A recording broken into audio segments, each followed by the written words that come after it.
नमस्कार आमदार साहेब. अहो मी कळंबे गावचा सरपंच जयदेव पाटील. होय. मगाशी मी सरपंच साहेबांना भेटलो होतो. तेच म्हणले की आज साहेब आलेत म्हणून. साहेब आमच्या गावची धरणग्रस्तांची फाईल आणली मी. यादी पण आहे. अहो गेल्या खूप दिवसांपासून आमच्या लोकांचा प्रश्न प्रलंबित आहे. अहो 700 नागरिक आमच्या गावाचे उघड्यावर झोपलेत.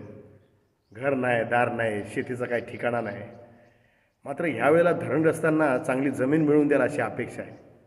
अहो विधानसभेत तर तुम्ही प्रश्न मांडला आहे, पण आपल्या खासदारामार्फत संसदेत पण होऊन जाऊ द्या काही.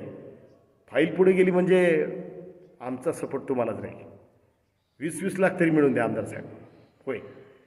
म्हणजे कसं, गरिबाच्या पोराला शिक्षण, त्यांचं आरोग्य, त्यांना घर, कपडे आणि शेतजमीन जर परत मिळाली तर नक्कीच यावेळेला उत्पन्न येईल आणि सगळ्या कुटुंबांमध्ये आबादानी होईल.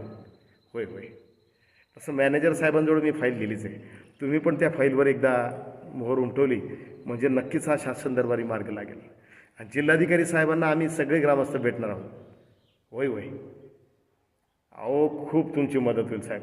अहो सरपंच म्हणून माझी पहिलीच कारकीर्द, आणि त्यात हे धरणग्रस्तांचा प्रश्न मार्गी नाही लागला तर लोक माझ्या नावाने खडे फोडल्याशिवाय राहणार नाही.